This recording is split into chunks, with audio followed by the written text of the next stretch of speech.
The moment the investigators stepped inside with handcuffs, I sensed the night was about to collapse in a way none of us would be able to undo.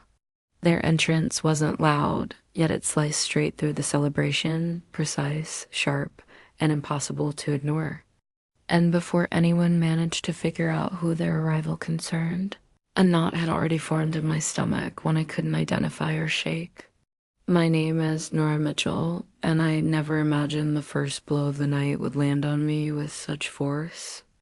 I had walked into that ballroom expecting tension, of course, but not the specific kind of dread waiting beneath everything.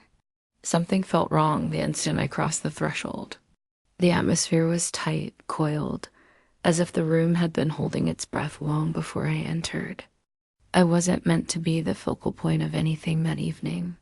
Still, every instinct told me a storm had been assembling in silence, and I had unknowingly walked straight into its center.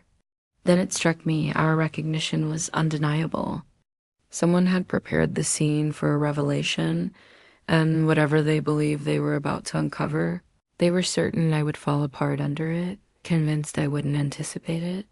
But they miscalculated, because the moment those investigators crossed the doorway, everything shifted. The scheme someone had crafted so meticulously began coming apart in front of everyone, and I understood, with a clarity that almost frightened me, that the truth rising to the surface wasn't the truth they assumed they had purchased. Followed didn't just alter the night, it dismantled the story they thought they controlled. Before I take you into the instant everything inverted, answer me this. Where are you watching from, and what time is it for you right now? I always find it fascinating how far a single story can travel.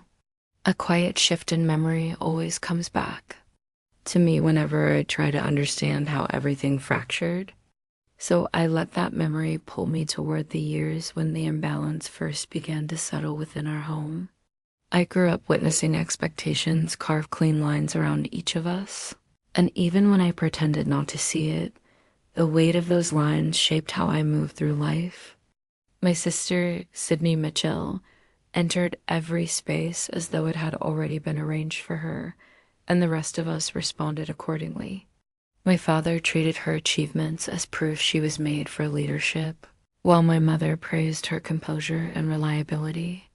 I stood beside them, capable in my own ways, yet consistently placed in the quiet category of someone who needed guidance more than independence. I learned quickly that being gifted with technology did little to impress anyone at home. My father valued structure and predictability traits he recognized, respected, and understood. My mother approached me with soft concern, insisting she only wanted to help me find stability. Both meant well, but their vision of who I should be never aligned with the work that kept me awake at night, experimenting with projects no one had requested. Whenever I showed them something I created, their reaction never shifted, a polite nod, followed by a gentle suggestion that I consider something more secure, something closer to Sydney's path. Sydney thrived under their spotlight.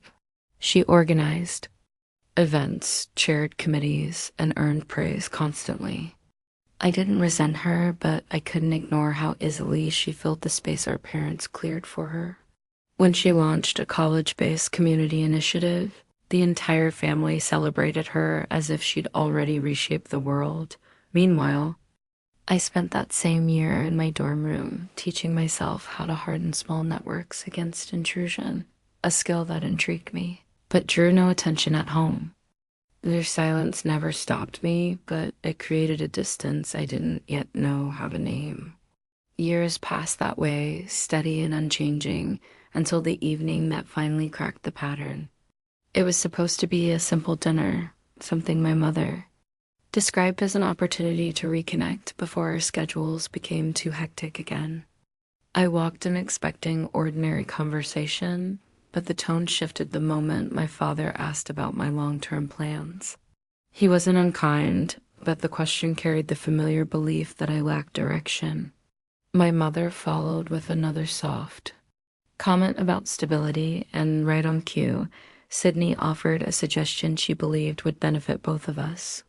She proposed that I work part-time at her community foundation, a role she claimed would give me structure and purpose. The table fell into its usual comfortable silence, waiting for my gratitude. It wasn't malicious. It was routine, built from years of valuing one path while quietly dismissing another. Still, something inside me tightened. I felt the same pressure I had carried my entire life, except this time it pushed differently, not toward resignation, but toward clarity. I realized that accepting her offer would trap me forever inside someone else's version of who I should be. So I pushed my chair back, calm in a way I didn't entirely understand, stood, and refused the script they expected. There was no anger, only recognition. I couldn't become who I intended to be if I kept letting them define what counted as real success. Walking away from that table wasn't just a disagreement.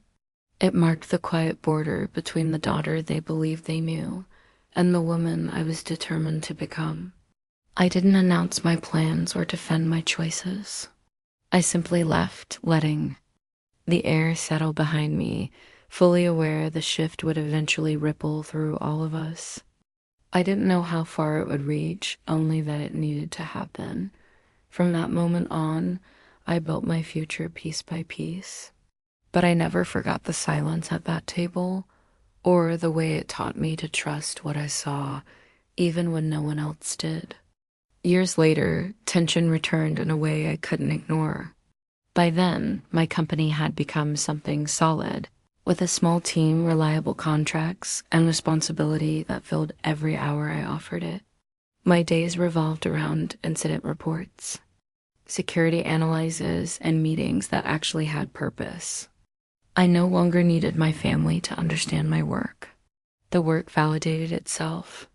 Distance from them had become part of what kept me steady. Then one morning, that distance thinned. I was reviewing a list of client updates when my phone buzzed repeatedly with notifications.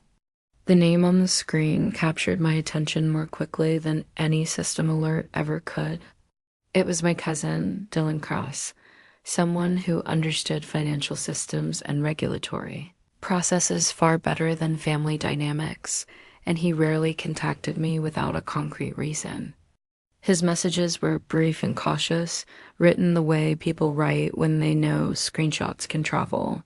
He'd found activity linked to my last name and to a charitable foundation tied to my family, and the details disturbed him enough to reach out immediately. He didn't spell out everything, but the shape of what he implied was clear. Information about me had been accessed, reviewed, and cross-checked, and the process had wandered into areas overseen by someone I knew all too well. I set the phone down and let the implications sink in.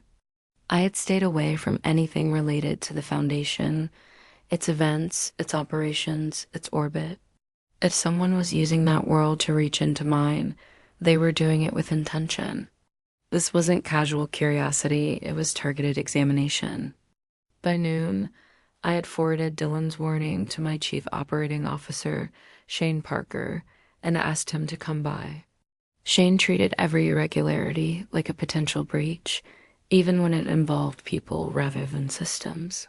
When he entered my office, he carried a folder thick enough to explain his immediate response.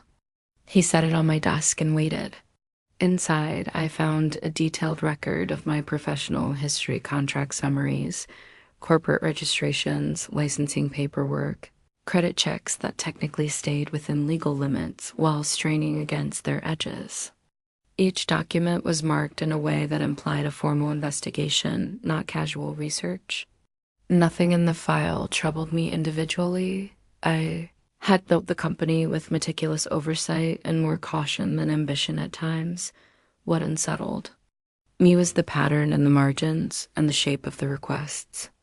The inquiry didn't trace back to a regulator conducting standard due diligence. It connected to accounts affiliated with the foundation my sister managed. My name sat at the top of the file, but the arrows drawn across the pages pointed somewhere else. The more I read, the more obvious it became I wasn't the target, I was the doorway. Someone had hired specialists to test whether my company was legitimate, hoping to uncover a flaw big enough to weaponize into a scandal. Instead, those specialists documented something very different and pursued that thread with the same precision they had been paid to direct at me. And the timing unsettled me nearly as much as the findings. A family gathering was drawing near, one that would bring together relatives who had not shared the same space in years. Set beside that file, the event resembled less a simple celebration and more a stage waiting for its script to unfold. A familiar constriction settled in my chest. The reflexive preparation for a performance that would inevitably be built at my expense. For a brief second, I imagined myself entering that room unaware, surrounded by a storyline crafted to convince others that I was pretending. The image disappeared as quickly as it surfaced.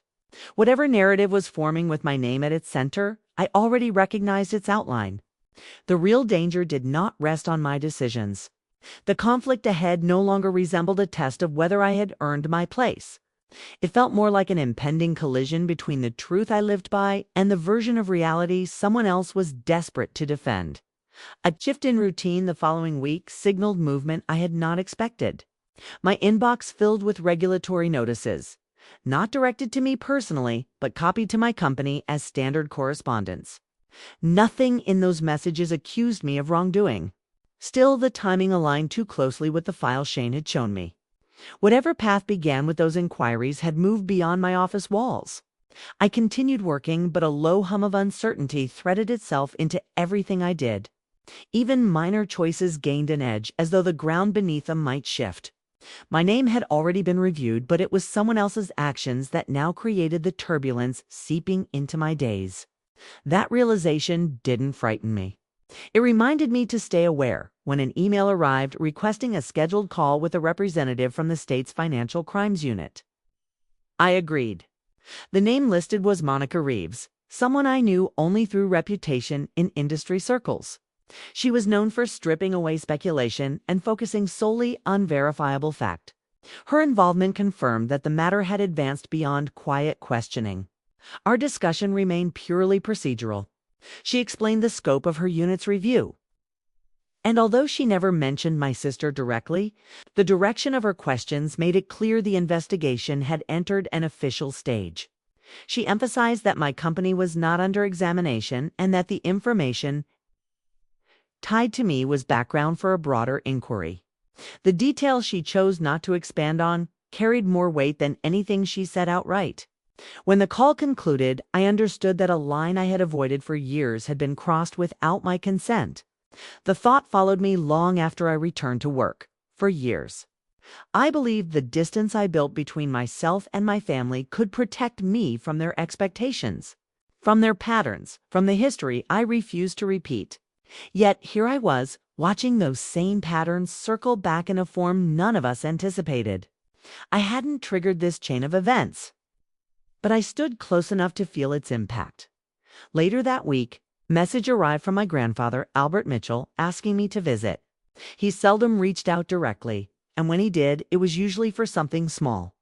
This felt different. I drove to his house already, knowing that whatever he wanted to discuss would connect to the unraveling in motion, whether he admitted it or not. He greeted me with the steady restraint he always kept for moments requiring patience. During our conversation, he referenced decisions he had made months earlier, steps intended to clarify operations within the foundation. He had ordered an independent audit long before any of us knew what Sydney planned or what investigators might find. He never described his actions as suspicion. He framed them as precaution. Still, the timing revealed more than he said. He had sensed something weakening and chose to address it before it could spread. Listening to him brought back the quiet clarity I felt the night I walked away from that dinner table years ago. He wasn't asking me to fix anything or prove myself. He simply wanted me to know he had acted to protect what he could not because he questioned me, but because he valued transparency more than image. His calm certainty reminded me that integrity often moves without spectacle or witness. When I left his home, the truth settled with sharper definition. Whatever narrative someone hoped to build around me would inevitably collide with the facts they ignored. I could see the path ahead. Not through dramatic revelations, but through a sequence of consequences set long before I was aware of them. I didn't want escalation, but I understood I could not step aside. Distance would no longer shield me. Stepping back would only allow someone else's story to grow unchecked. My responsibility was no longer optional. When the night of the event arrived, the unease felt intentional, as though the gathering had been arranged to amplify whatever waited beneath the surface. I walked in knowing I could not control the momentum already underway. Still, choosing to be present mattered. Avoidance had reached its limit, and being in that room became its own quiet stance. Family members moved through predictable conversations, slipping into the roles they always played. I watched how effortlessly old patterns reappeared.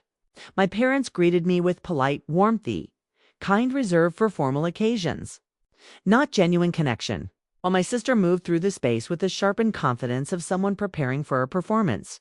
She acted as though the night existed for her, and her certainty made it clear she believed the narrative belonged to her. As people took their seats, I recognized the structure of an event meant to impress.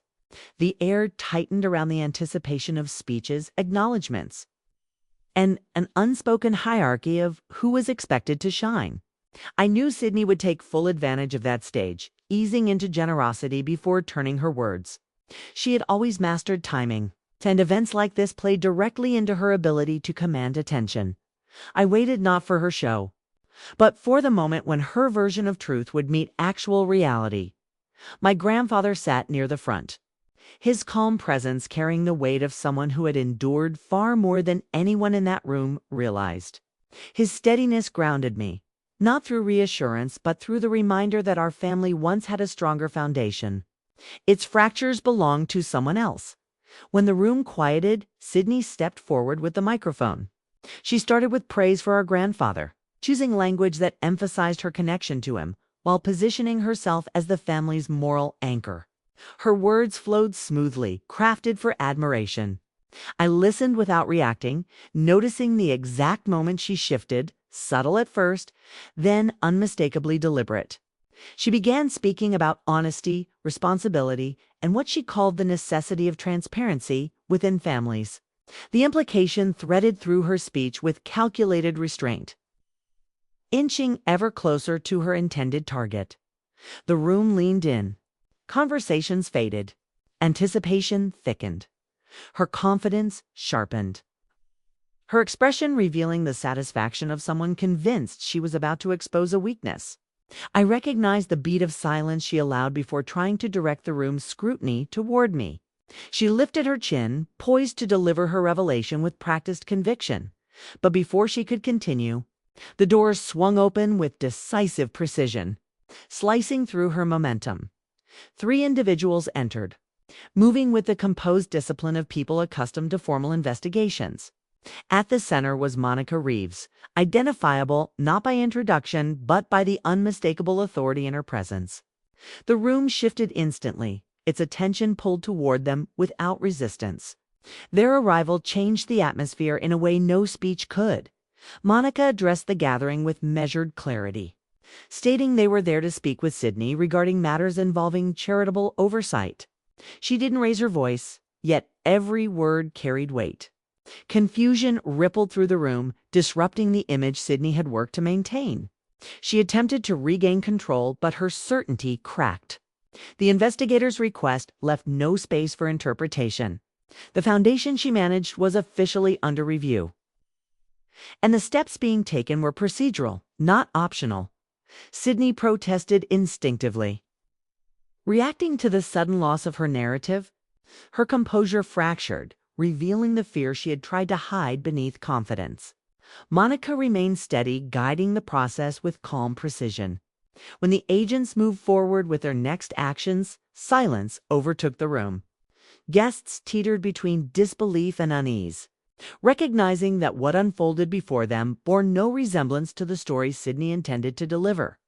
I remained where I was, neither stepping in nor stepping back, letting truth settle on its own terms. I felt no victory in her, unraveling only the quiet understanding that consequences had finally reached the person who set this into motion. The event no longer belonged to her performance.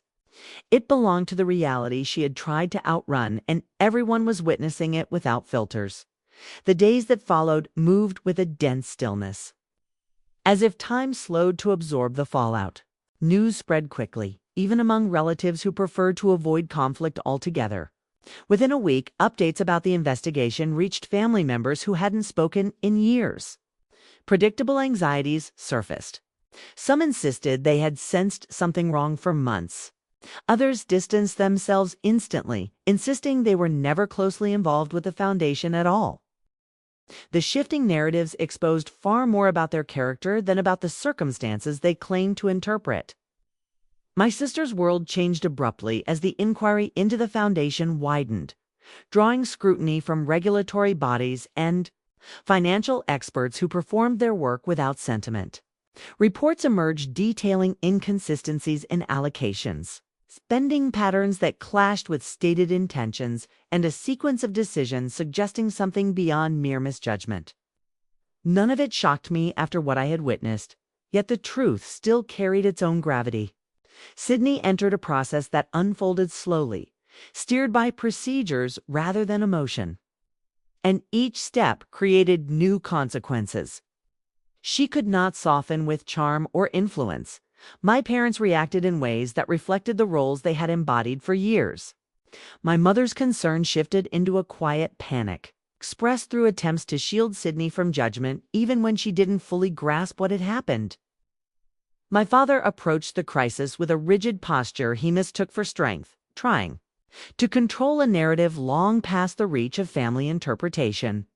Neither of them blamed me directly, but the subtle tension in their presence revealed a discomfort they could not hide. I held no resentment, only the awareness that they were confronting a version of our family they'd never prepared themselves to face. For me, the aftermath brought an unexpected clarity. My work continued without disruption, yet something in my perspective altered. The boundary I once believed separated my professional world from my family had never been permanent. It had simply held long enough for me to grow into someone who could stand alone when it finally collapsed. Knowing the investigation did not originate from my actions, but gained strength from truths revealed through someone else's choices, offered a grounding I had never known. I realized integrity is quiet but steady, and its effects reach far beyond the moment they surface. The findings eventually produced a negotiated outcome for Sydney. She accepted state oversight, financial restitution, and limitations preventing her from handling fiduciary authority for several years. It was not a dramatic downfall, but a structured consequence meant to rebuild accountability from its foundation. Friends who once celebrated her achievements drifted away, unsure how to handle the change in status. The foundation dissolved, leaving only its records and the lessons they carried.